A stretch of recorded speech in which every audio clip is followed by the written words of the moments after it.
lembrar que você não afrouxe os braços, que você continue guerreiro na batalha. Aproveite essa grande oportunidade que tem sido dada a você e a mim, né? Porque nós fomos chamados a uma dispensação específica, uma dispensação de vitória muito grande, muito gloriosa.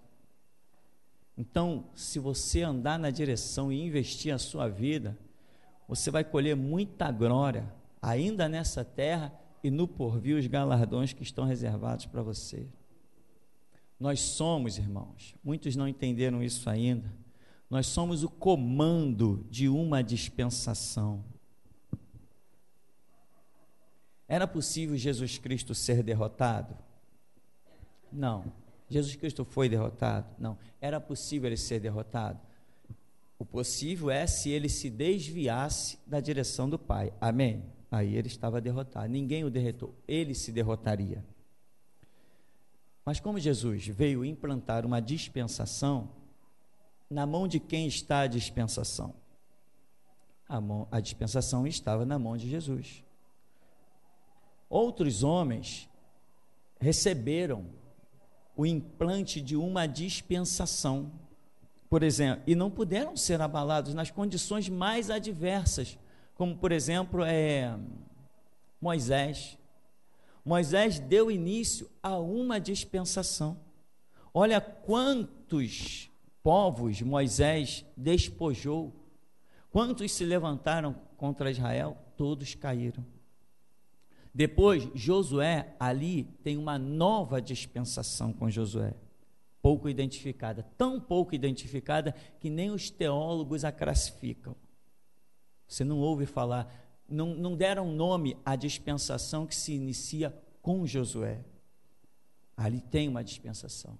Josué é um homem que vence 31 reis e morre de velhice. E assim acontece.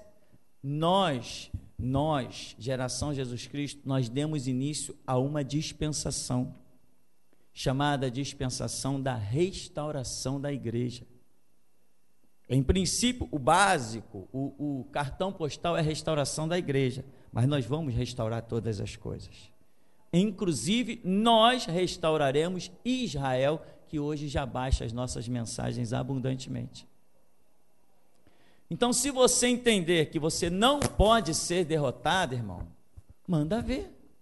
Vai em frente, investe a tua vida. Agora, isso é uma questão de entender. Enquanto nós estamos anunciando que Jesus Cristo volta nesse século, e eu aposto a minha vida, aposto que tiver, Jesus Cristo volta. Antes de completarmos 2099, Jesus Cristo pisa nessa terra novamente. Eu aposto a minha vida e aceito qualquer desafio, devido ao entendimento que me foi trazido, as coisas que me foram reveladas, os sonhos, as visões. Eu aposto o que eu tiver de valor, eu aposto que antes de 2099, Jesus Cristo já terá pisado nessa terra. Isso é uma questão de entendimento. Então eu estou investindo tudo, irmão. Quem se levantar contra mim, não importa se eu olhar para o camarada e ver ele armado até os dentes. Não me interessa se eu vir rodeado das pessoas mais influentes de uma sociedade. Se ele está rodeado de juízes, se ele está rodeado de promotores, se ele está rodeado de delegados, se ele está rodeado do exército, da marinha, da aeronáutica, se ele está rodeado de traficantes, de milícia, de polícia, isso nada para mim interessa.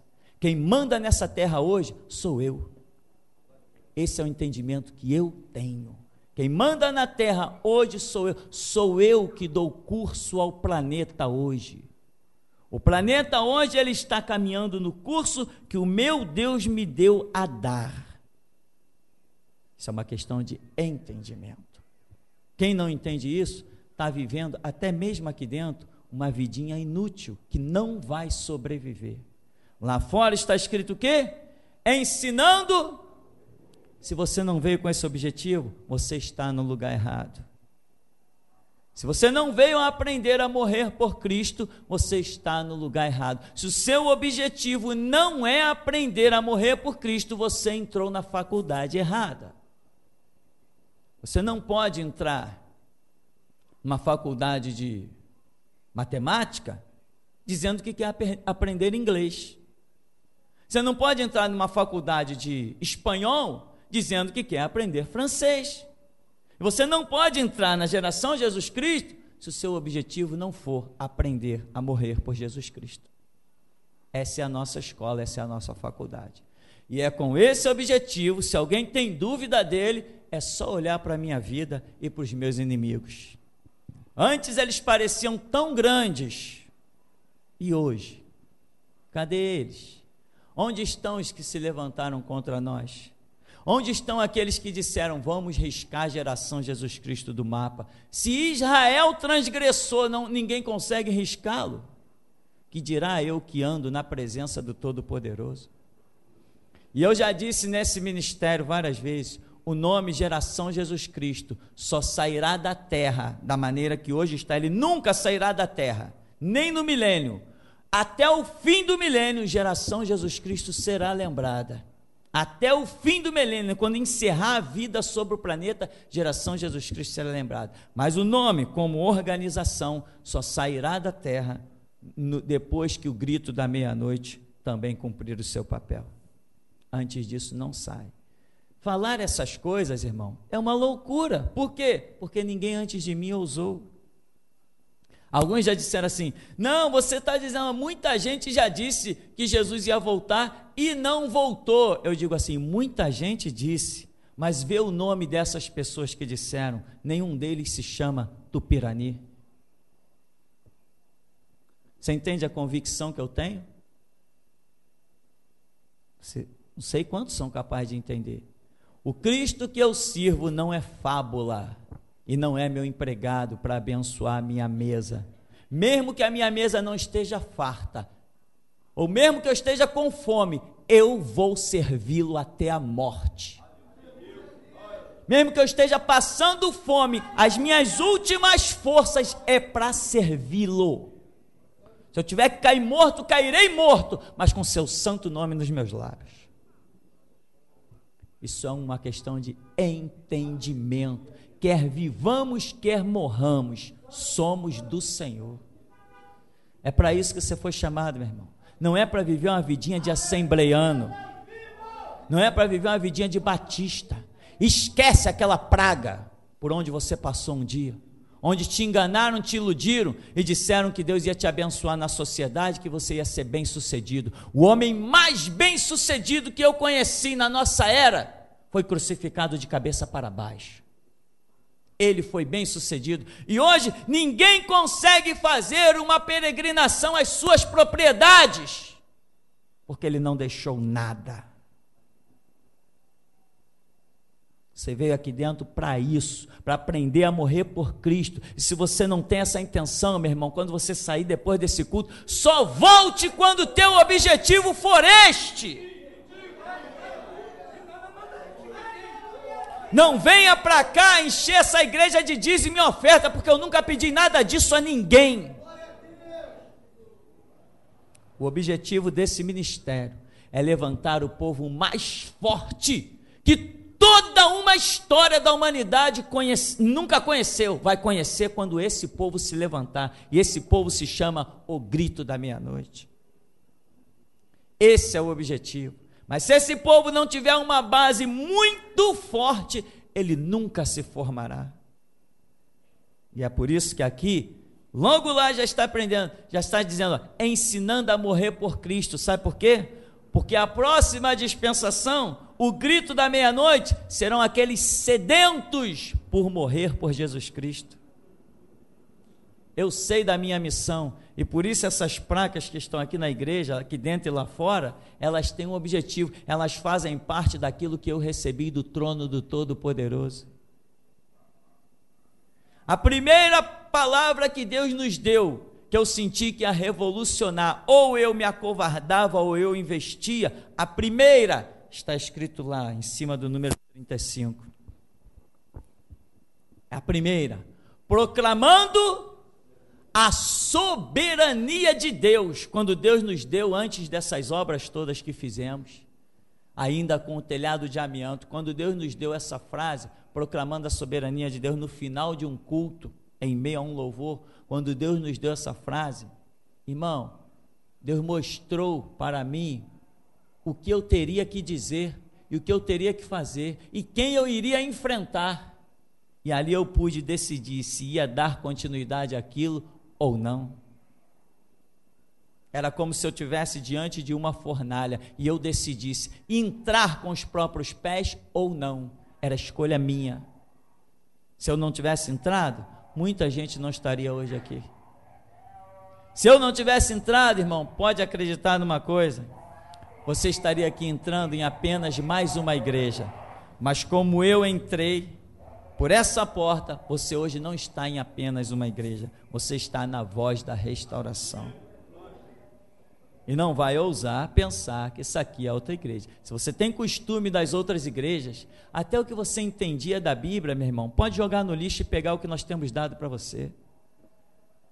Pode jogar no lixo os ensinamentos das assembleias, dos batistas, dos metodistas, pode jogar aquilo no lixo.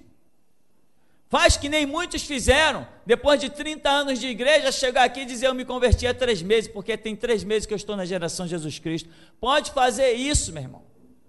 Tem pessoas que dizem assim, eu tenho 2 datas de aniversário, a data em que eu nasci, que foi registrado no cartório, e a data em que eu conheci a geração Jesus Cristo. Estão certo mesmo, porque é assim mesmo, esse ministério é terrível, eu dou o curso ao planeta Terra, esse ministério dá curso ao planeta Terra. Se fecharmos estas portas, se nos calarmos, lá na internet, você já sabe o que vai ouvir. Se eu retirar todos os nossos trabalhos dos sites da internet, parar de produzir DVD lá na internet, você já sabe o que vai ouvir. Mas enquanto a geração Jesus Cristo estiver com as suas portas sustentadas por Deus, cada manhã você ouve uma novidade. Cada manhã você é sacudido. Se fecharmos as portas, você já sabe qual é o curso do planeta. Nós viemos para dar uma nova direção a este planeta. Quer ouçam, quer deixem de ouvir. Amém, meu irmão? Amém. Marcos capítulo 12, verso 28 diz: Um dos mestres da lei chegou-se e os ouviu argumentando. Ao constatar como Jesus lhes houvera respondido esplendidamente, perguntou-lhe: de todos os mandamentos, qual é o mais importante? Esclareceu Jesus: o mais importante de todos os mandamentos é este: ouve, ó Israel, o Senhor, o nosso Deus, é o único Senhor. Amarás, portanto, o Senhor teu Deus de todo o teu coração, de toda a tua alma, de todo o teu entendimento e de toda a tua força. E o segundo é: amarás o teu próximo como a ti mesmo. Não existe qualquer outro mandamento maior do que estes. Então o escriba exaltou Jesus: muito bem, mestre, estás absolutamente certo ao afirmares que Deus é único e que não existe outro que se compare a ele, e que amar a Deus de todo o coração e de todo o entendimento e com todas as forças, bem como amar ao próximo como a si mesmo, é muito mais importante do que todos os sacrifícios e ofertas juntos. Jesus, por sua vez, vendo que o homem havia respondido com sabedoria, revelou-lhe: não estás distante do reino de Deus. E a partir disto, não havia mais alguém que ousasse lhe questionar coisa alguma. Amém, irmão? Pode sentar. Irmão, Jesus aqui repete o texto de Deuteronômio 6,4, né? Ouve, ó Israel, o Senhor vosso Deus é o único Senhor. Nação de Israel, monoteísta, mas não apenas monoteísta, adoravam ao Deus certo, adoravam ao Deus verdadeiro. Embora Jesus diz, esse povo está me honrando com os seus lábios, seu coração está longe de mim, e pelo coração estar longe de Deus, eles não deram vazão às revelações que deveriam ter dado a vida por elas, e Israel hoje, a história mostra como horrenda coisa é cair nas mãos de um Deus vivo. Israel aqui, ele traz algo que é um questionamento onde dá-se início a partir do verso 28. Já tinham vindo questionar Jesus, quando os mortos ressuscitarem, como é que vai ser se uma mulher teve 7 maridos? E na ressurreição dos mortos, de quem ela vai ser? Aí Jesus começa a explicar, não, no céu não tem nada disso. Essa questão de casamento, essa vida sexual, essa reprodução de pessoas através de uma vida sexual, isso não existe lá no céu. E as pessoas se maravilharam com isso. Então um dos mestres da lei, e Jesus não repreende este homem, parece que ele, sendo mestre da lei, já sabia da resposta, porque quando Jesus responde, ele diz assim, mestre, tu respondestes bem. Então ele já sabia da resposta, e a resposta que ele sabia era aquela que lhe foi dada. Então esse mestre da lei sabia que deveria amar a Deus sobre todas as coisas e ao seu próximo como a si mesmo. Mas era isso que eles faziam? Ou seja, não basta ter a verdade, tem que viver a verdade. Muita gente diz, eu conheço a Bíblia, o diabo também. Não, eu sei que há um só Deus. Tá bom, o que Tiago escreve? Tu crês que há um só Deus? Fazes muito bem, porém, até os demônios creem e estremecem. Você dizer que há um só Deus, você não se faz diferente dos próprios demônios. Os demônios dizem que há um só Deus, inclusive os demônios o quê? Estremecem. Muita gente diz que há um só Deus, mas não estremece. Os demônios temem mais do que pessoas pelas quais Jesus Cristo morreu. Então esse negócio de dizer tenho conhecimento, irmão, a coisa é muito mais profunda. Jesus Cristo diz que ele trouxe uma palavra de conhecimento. A sua palavra é comparada a uma semente, e ele semeou à beira do caminho, semeou entre as rochas, semeou, e ele é o semeador, e a semente é a palavra. Mas a diferença está na semente? Não, a diferença está aonde a semente cai.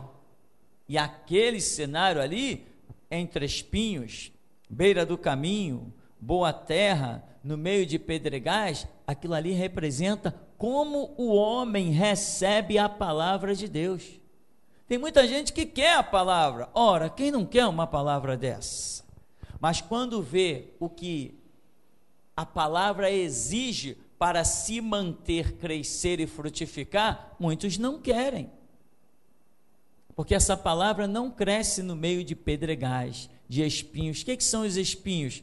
O orgulho, a vaidade.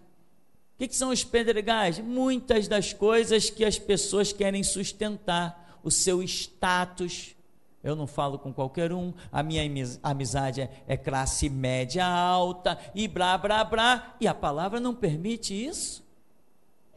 Jesus vem e conta a parábola do bom samaritano, e diz que alguém atentou para o bom samaritano, que na visão judaica é alguém completamente excluído, alguém que não vai de forma alguma herdar o reino de Deus, pagãos, idólatras, invocadores de mortos, demônios.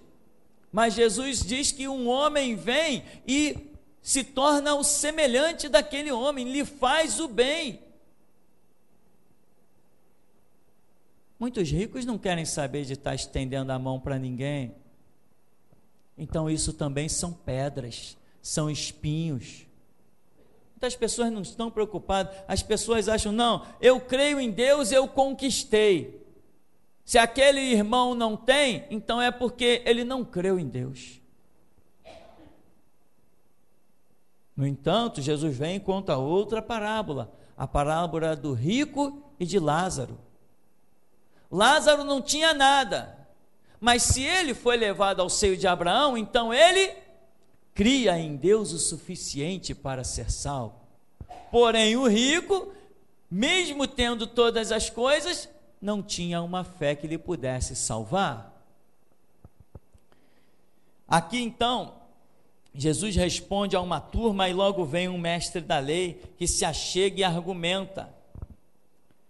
De todos os mandamentos, qual é o mais importante? Aí Jesus vem e faz aquele resumo para ele e esclarece do que é mais importante de todos os mandamentos. Aí repete aquilo que todos eles já sabiam. Esse verso de Deuteronômio 6,4 era recitado diariamente. Quando o judeu acordava, ele levantava da sua cama, ele ia do lado de fora, olhava para o horizonte, para o céu, levantava as suas mãos e dizia: ouve, ó Israel, o Senhor vosso Deus é o único Senhor. Quem olhasse isso diria o quê? Oh, que coisa impressionante, que devoção. Sabe o que virou esse mandamento? Virou uma verdade ritualística.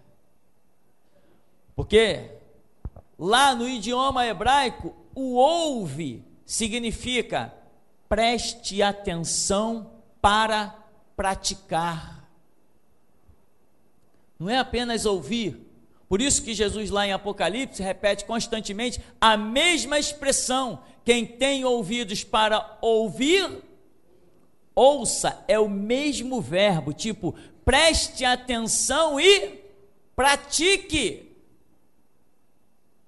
Verdade, meu irmão, só tem sentido na nossa vida. A verdade subsiste por si mesma, mas na nossa vida, a verdade, ela só faz o efeito quando nós a vivemos, praticamos, andamos de braços dados com a verdade, deixamos ela correr no nosso sangue, nas nossas veias, na nossa mente, no nosso coração, vestimos-nos e revestimos-nos da verdade. O que é a igreja?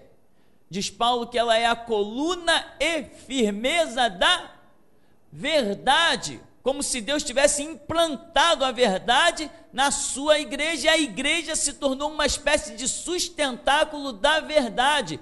Igreja, não confunda com crentes e crentes. Igreja é o crente que ele anda na verdade.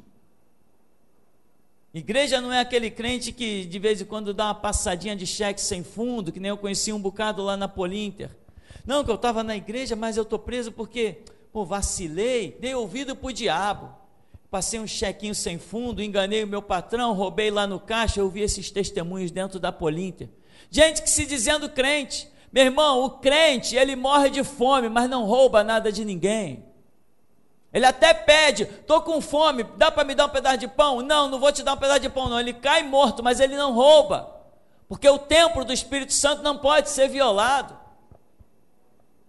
Quem tem o Espírito Santo não mete a mão em nada de ninguém, não engana ninguém. Quem tem o Espírito Santo não está preocupado com um lucrozinho de R$10, porque Deus dá muito mais que isso. Ouve, atente para praticar. Israel, o Senhor, o nosso Deus, ele é único. É único. Irmão, o que significa então ser único? Significa que não existem outros deuses. Se não existem outros deuses, eu não tenho que estar preocupado com a umbanda, com a quimbanda, com a mandinga, com a simpatia, com o candomblé. Não existem outros deuses. Existem forças espirituais da maldade que habitam nas regiões celestes, mas não são Deus. Não são deuses. O único que pode todas as coisas e domina sobre terra, céu e mar é aquele que tiver o título de Deus com letra maiúscula. Paulo diz assim, olha, o diabo, o Deus deste século, mas ele faz questão de escrever com letra minúscula, para dizer, ele não é Deus. Ele é Deus na vida daqueles que lhe são por escravos, que aceitam a sua escravidão. Irmão, o diabo é tão fraco, que até um homem determinado escapa dele. Até um homem determinado escapa do diabo. Sem Deus, escapa do diabo. Porque quando Deus criou o homem, o criou como coroa da sua criação. Colocou conceitos dentro deste homem. E se este homem atentar para os conceitos que estão dentro de si, este homem vence o diabo. Eu conheci testemunho de homens que o diabo queria usar a sua vida. E o diabo fez de tudo. Enquanto o homem não disse, eu permito, o diabo não conseguiu realizar as suas obras. Conheci vários casos. Um deles está num livro chamado Nos Bastidores dos Espíritos, uma coisa assim. Tem esse livro por aí. Então, irmão, ouve Israel, o Senhor vosso Deus é o único, né? O que diz lá em Jeremias? Os deuses que não fizeram o céu e a terra desaparecerão desta terra e de debaixo deste céu. Porque o nosso Deus é único. Se Ele é único, antes está dizendo, não temas, ó Israel, porque o Senhor, o nosso, Jesus usa a expressão, né, segundo essa Bíblia King James, o nosso Deus. Se Ele é o meu Deus e Ele é único, não há outro Deus, eu não tenho absolutamente nada do que temer. Nada. Porque Deus é aquele que pode todas as coisas. E se Ele pode todas as coisas, eu estou muito bem seguro se Ele verdadeiramente é o meu Deus. Irmão, essa é a dispensação pessoal de cada um de nós que verdadeiramente crê no Deus vivo.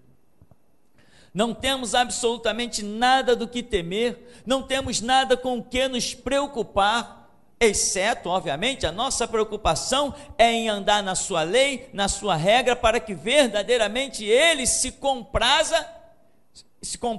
em ser o nosso Deus.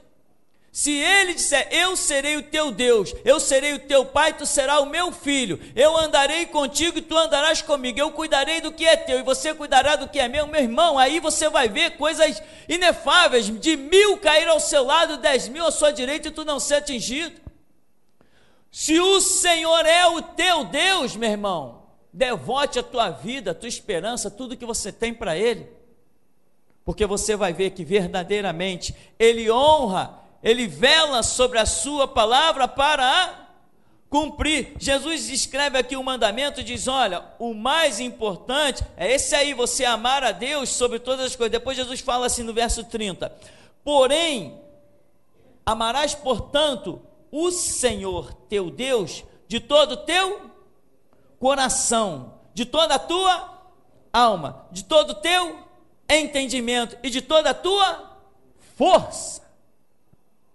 Lembra que disseram lá, o reino de Deus até os tempos de João é tomado por esforço, mas tudo vem de uma questão de entendimento, vem de uma questão de compreensão. Tem pessoas que estão dentro das igrejas vivendo verdades ritualísticas. O Senhor é meu pastor e nada me faltará. Tá te faltando alguma coisa, irmão? Não está me faltando nada. O que você tem? A minha mesa está farta, eu tenho carro, eu tenho casa. Está escrito que o Senhor é meu pastor e nada me faltará, ou infeliz, ou desgraçado.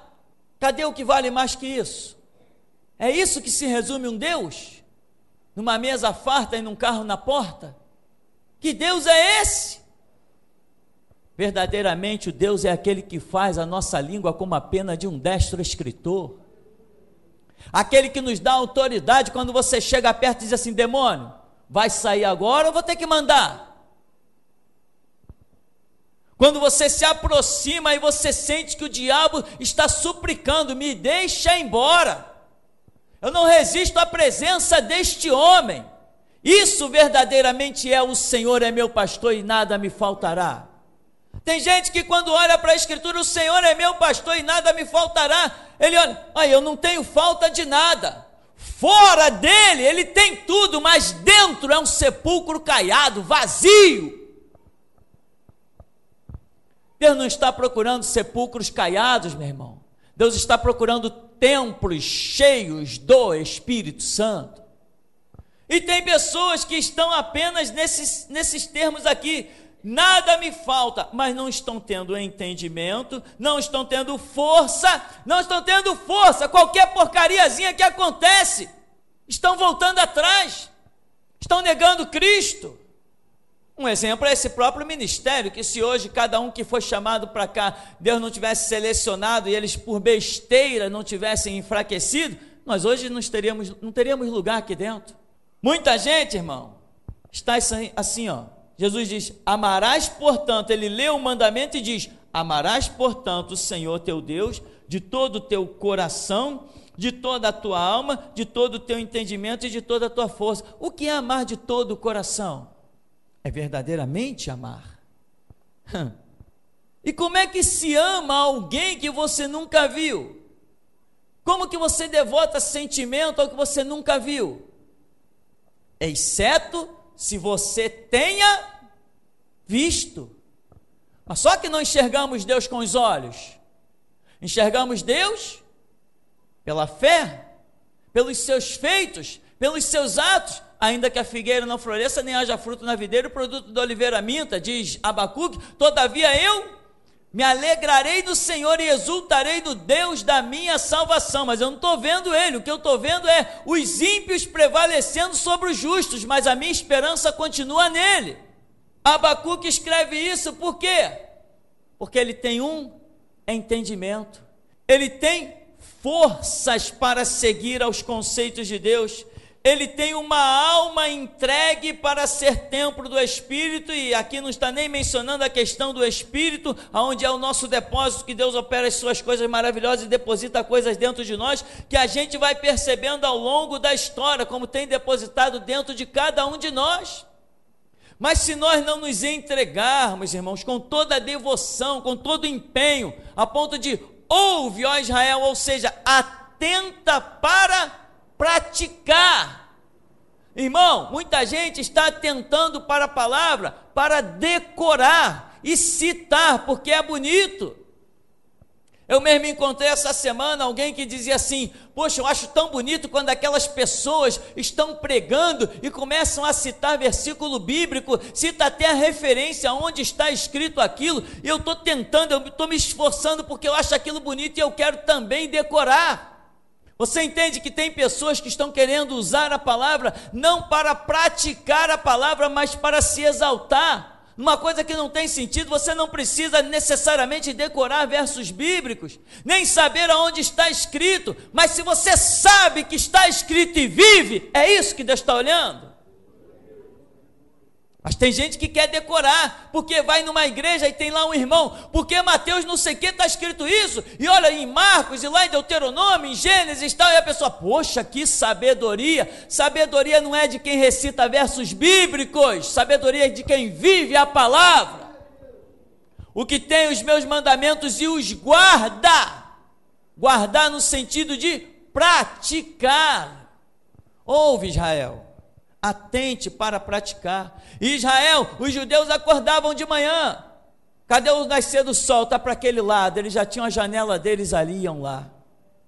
Ouve, Israel, o Senhor vosso Deus é o único Senhor. Ouve, Israel, o Senhor vosso Deus é o único Senhor. Ouve, Israel, o Senhor vosso Deus é o único Senhor. Como é que alguém pode dizer que o Senhor vosso Deus de Israel é o único Senhor e cuspir na cara de Jesus Cristo? Como que pode? Como é que alguém pode dizer que o Deus de Israel é o único Senhor, como está recitado desde os tempos antigos, e depois ainda chamar Jesus Cristo de um endemoniado? Sabe o que é isso, irmão? Verdades que se transformaram em rituais, não são palavras vividas. Quantas vezes no meio da rua nós encontramos pessoas que começam a citar o verso bíblico? Por quê, irmão? Está escrito, né? Venceram pelo sangue do Cordeiro, não amaram a vida até a morte, nós vamos vencer também. Não, nós não vamos vencer não, irmã. Não, irmão, mas está escrito, não está escrito que nós vamos vencer, está escrito que venceremos depois de morrermos por ele. É mesmo, irmão, é? Ai, irmão, que coisa, né? Misericórdia, né? É assim, irmão, nós não servimos a palavra, nós usamos a palavra para alimentar a nossa alma decaída, usamos Deus para sustentar o nosso ego, usamos a verdade como coluna da nossa desgraça. Jesus Cristo quer andar no meio do seu povo, meu irmão. O Espírito Santo quer fazer morada na nossa alma e no nosso espírito. Só que nós usamos Deus e não nos deixamos ser usados por Ele. Chamamos Deus para nos servir, mas não o servimos. Deus não tem sido nosso Senhor, Ele tem sido nosso escravo e nosso empregado. As nossas orações não são de Deus, mostra-me como te servir, mas Deus vem e abençoa a obra das minhas mãos. Deus, tudo que eu fizer, faze prosperar, como tu fizeste com José, faze também comigo, Deus. Ah, é? Pode fazer? Quantas chibatadas você aguenta nas costas? Não é essa parte não, Deus. Eu quero que tu faças comigo como fez com José. Aonde ele colocava a mão, tudo prosperava. É mesmo? Depois de ser vendido como escravo, depois de ser escorraçado, chicoteado, jogado numa prisão. Nós servimos a Deus, irmão? Servimos naquilo que nos convém. Nós não seremos como esse povo que fica para trás, meu irmão. Nem que sejamos meia dúzia gritando na meia-noite, mas a terra será abalada com meia dúzia de valentes, de pessoas que olhem para a vida e a desprezem e busquem a porta da morte, porque sabem que vão encontrar com Deus vivo. Então, meu irmão, o Senhor vosso Deus, Jesus está dizendo, Senhor vosso Deus, aqui diz nosso, nessa versão, nosso Deus, ou seja, como Jesus está se incluindo. O Senhor nosso Deus, Ele é o meu Deus também. E o mestre da lei diz assim, olha mestre, tu respondeste perfeito. Ele era mestre da lei, ele conhecia os pergaminhos, ele conhecia tudo.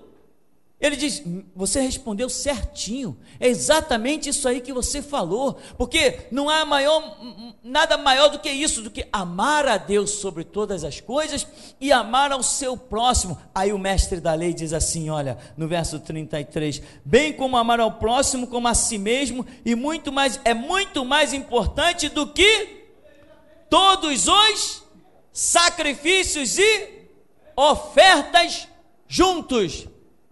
É mais importante do que todos os sacrifícios e todas as ofertas juntas. E talvez não esteja se referindo só de uma pessoa, mas de todas as pessoas. É mais importante do que todos os sacrifícios e todas as ofertas. Portanto, irmão, cuidado com os seus sacrifícios. Não tente colocá-lo acima de coisas mais simples, que são muito mais importantes para Deus. Cumpra a palavra, ande na lei, mas nunca vai ousar pensar que Deus te excluirá do amor ao próximo, do estender a mão ao próximo, do olhar para o teu próximo, como aqui diz, amarás ao teu próximo como a ti mesmo. E Jesus está falando, desses mandamentos, Jesus vai dizer em outra parte, depende toda a lei e os profetas, ou seja, nada do que os profetas fizeram, sem reconhecer isso aqui, a soberania de Deus e o amor ao próximo, nada disso tem valor algum.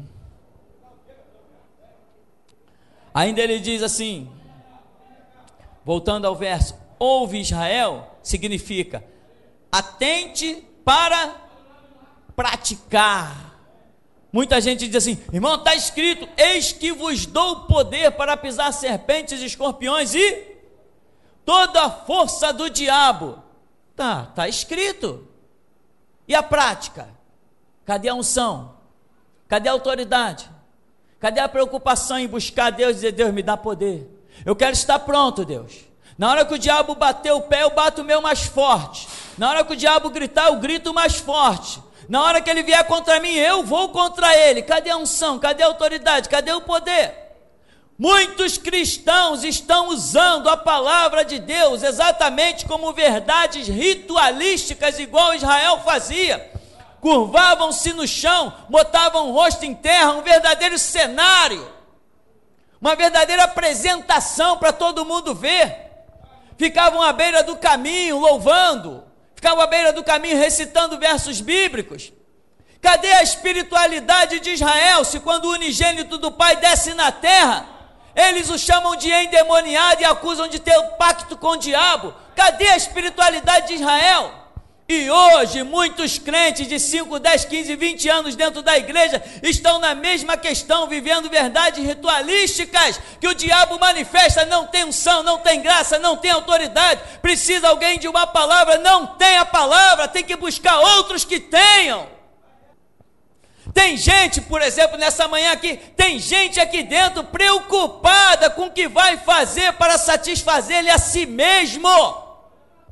Uma placa como aquela lá fora, meu irmão, ninguém pode pensar em entrar aqui dentro pensando na sua própria casa, na sua própria família, nos seus próprios bens. Você entra pensando em Deus, e quando você entra pensando em Deus, Deus põe os olhos sobre ti e pensa em tudo que te rodeia, e se cumpre sobre ti a palavra que diz: tu cuida do que é meu, e eu cuido do que é teu. É assim, irmão. Então, ouve, Israel. Ouve, atente para praticar. Ouve, o Senhor nosso Deus é o único Senhor. Eu não tenho nada de que me recear se verdadeiramente o Senhor é o meu Deus. Aí tu ama a Deus sobre todas as coisas, mas ao teu próximo como a ti mesmo. Amar alguém como a si mesmo, isso é terrível, é muito profundo. Vamos nem entrar em detalhes. Quantos será que podem se olhar necessitado e dizer, se você tivesse necessitado, o que você faria por si mesmo?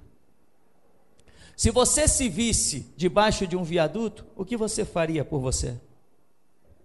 Se você se visse com fome, com dificuldade, sem uma roupa, sem uma casa, o que você faria por você? O que você faria por você mesmo? O que você faria por você mesmo é o que a Bíblia diz: amar ao teu próximo como a ti mesmo, significa você fazer aquilo que você faria por você, você fazer pelo teu próximo. Podemos admitir, como Jesus disse para aquele homem, deixa eu ver aqui a expressão que Jesus usou para o homem. Jesus, por sua vez, vendo que o homem havia respondido com sabedoria, revelou-lhe o quê? Não estás distante do reino de Deus.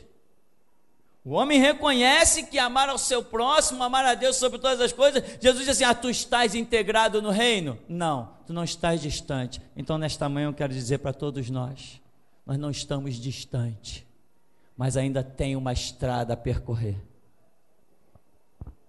Temos uma estrada a percorrer, porque nessa dispensação algumas coisas podem ficar ainda, meu irmão, sem se cumprir, mas na próxima não poderá nenhuma ficar sem se cumprir.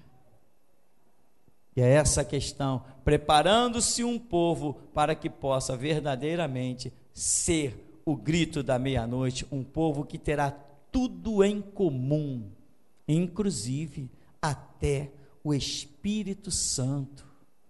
Até o Espírito Santo, eles serão iguais, será um povo pleno do Espírito Santo e do conhecimento das coisas de Deus.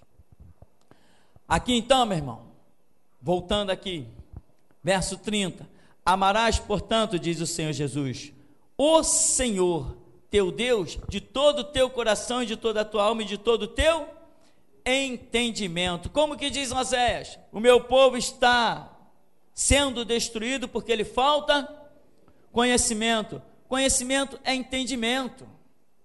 Porque em Israel se tinha um entendimento das coisas, o conhecimento da lei de Deus, mas o que faltava para eles? Era praticar, era deixar que aquilo verdadeiramente envolvesse a sua vida, suplantasse. Olha, o doutor da lei aqui está conversando com Jesus e assim, mestre, tu falas certo, então significa que ele, na sinagoga, ele ensinava aquilo. Esse mestre da lei ensinava aquilo. Ora, mas se eles são um povo que ama a Deus sobre todas as coisas e ao seu próximo como a si mesmo, como em Israel os seus próprios irmãos levavam as outras famílias escravas, como que Israel vendia filho dos outros como escravos. Aquele irmão ali tem uma dívida comigo. Ele tem uma dívida, ele tem que me pagar. Vou denunciá-lo. Aí ia denunciá-lo ao sinédrio, ia denunciá-lo às autoridades, chamava, essa assinatura aqui é tua, esse pertence aqui é teu, esse penhor aqui é realmente seu, vai pagar sua dívida, já venceu, não tenho como pagar.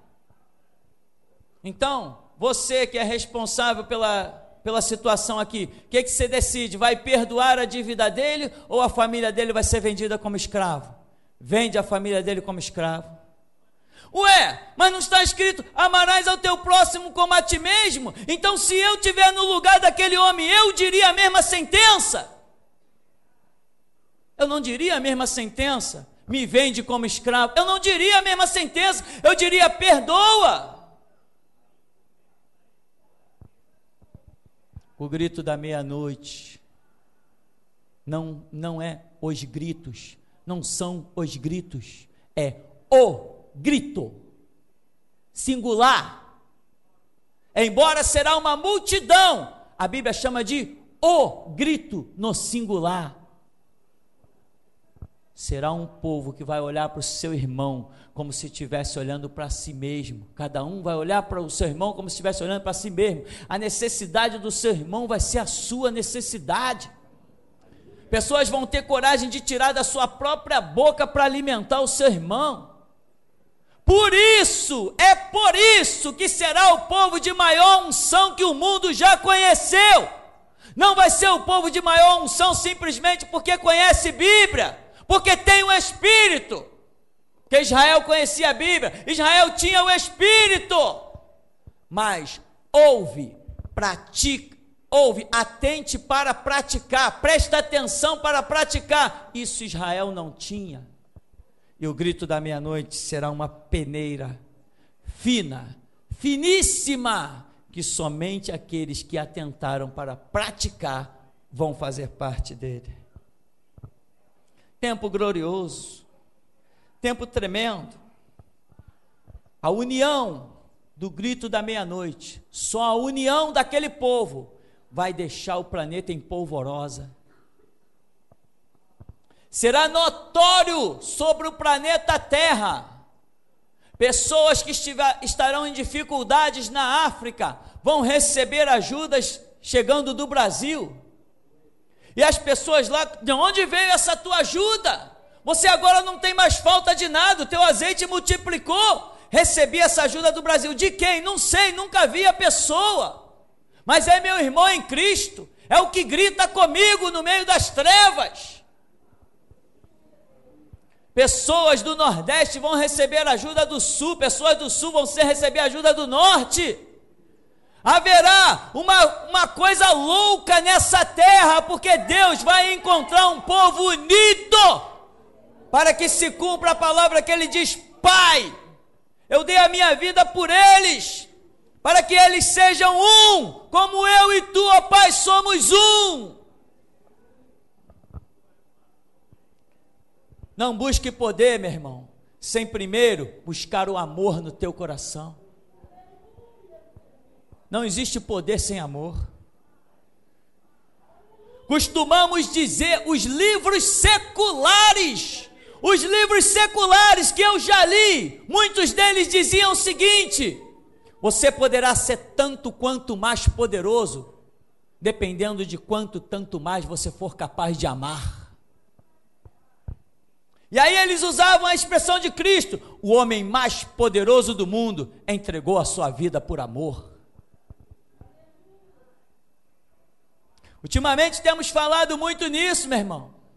É a dispensação de falarmos disso, e quem tem ouvidos para ouvir, que ouça.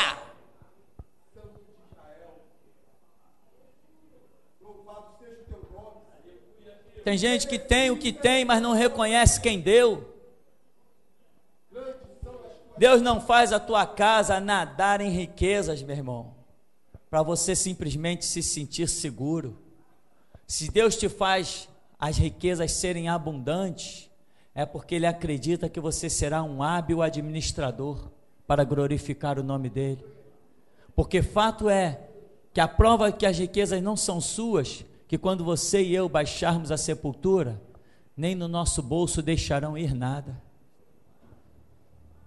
Até os dentes de ouro que alguns de nós possa ter, está arriscado serem roubados dentro do túmulo, pelos coveiros. Então, irmão, ouve, Israel, atente, preste atenção para praticar, não é apenas ouvir. E muita gente dentro das igrejas está vivendo essa verdade ritualística. Sabe, irmão, nosso negócio aqui é vida prática. A Bíblia conosco não é esses pontos teológicos. Esses dias uma mulher me mandou: pastor, que eu vi o seu vídeo, não sei das quantas lá, mas teologicamente, que o rema da revelação e blá, blá, blá, quando eu vi aquilo, que lixo. Nem li, não li. Li a primeira, segunda linha, assim, tinha umas 20 linhas. Eu vou perder tempo com isso? Uma pessoa querendo me dar aula. Aí eu mandei uma resposta para ela que também não lembro, já bloqueei, acabou a história. Eu não preciso ouvir ninguém. Jesus Cristo falou que quem está no deserto sou eu, e as pessoas precisarão ir à margem do rio para ouvir a mim. Não sou eu que estou buscando as margens dos rios, eu já recebi a direção para estar lá. Eu sou a voz do que clama na cidade, eu sou essa voz, e essa voz, eu recebi essa mensagem, não foi da agora não, tem décadas. Quando eu estava sentado à borda de um batistério de uma igreja batista que ficava no quintal, e ele era altinho, o pessoal sentava ali em volta. Eu estava esperando o horário do evangelismo, sentei e comecei a ler a Bíblia. Quando eu comecei a ler a Bíblia, eu estava lendo: voz do que clama no deserto, preparai o caminho do Senhor. E eu fiquei ali, e uma voz falou assim: você é a voz do que clama na cidade. Eu olhei para aquilo, escutei aquela voz, ignorei. Como que um batista vai dizer Deus falou? Como que um batista pode dizer que Deus falou? Como? Se para os batistas Deus é mudo, surdo e cego, não cura mais, não faz mais nada, é um inútil. Como que eu podia, quando eu ouvi aquilo, aquele texto e aquela voz, você é a voz do que clama na cidade. Como que eu ia imaginar que era Deus? Aí depois aquilo começou a se repetir, e eu cheguei ao ponto de falar para um irmão. O irmão falou assim: qual é o teu ministério? Uma dessas conversas que a gente tem, né? Quando a gente pensa que está muito espiritual, a gente começa a falar de certas coisas. Qual é o teu ministério? Eu falei assim: eu sou a voz do que clama na cidade. Aí o irmão olhou para mim e disse: que legal.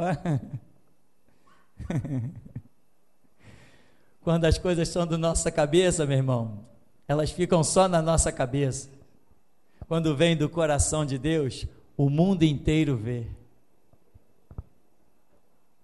Hoje, sou a voz do que clama na cidade. Na cidade. E começamos numa das cidades mais movimentadas do mundo, chamada Rio de Janeiro. E vamos alcançar os 4 cantos do mundo, porque sou a voz do que clama na cidade. Isso é tremendo, é glorioso. Então, meu irmão, nós estamos aqui. Claro, a passagem bíblica aqui, ela é dividida. Há uma passagem de Mateus que Jesus coloca, como o escritor de Mateus diz que ele colocou como se ele dissesse assim, ó, amarás ao Senhor teu Deus sobre todas as coisas e ao teu próximo como a ti mesmo, como se isso fosse apenas um mandamento, amar a Deus e ao próximo como a ti mesmo. Porém, aqui em Marcos está dividido, amarás a Deus e também amarás ao teu próximo como a ti mesmo. Claro que o teu amor ao teu próximo não pode superar o teu amor a Deus. Fato. O teu amor ao teu próximo não pode superar o teu amor ao Deus. Alguém me mandou um e-mail, pastor, a minha esposa estava endemoniada, ele contou a situação, realmente possessão demoníaca é uma coisa horrível, e a minha esposa te odeia, fala mal de você. Eu falei assim, olha, toma cuidado, diz para ela tomar cuidado, porque eu conheço muitos que falaram mal de mim e não duraram muito tempo para contar a história. Manda ela tomar cuidado. Agora, se ela quiser a verdade ela somente encontrará, não nessa assembleia que ela está congregando aí, que inclusive ela está endemoniada porque está vivendo nessa assembleia aí, lá de um bairro do sul aí, da região sul do Brasil.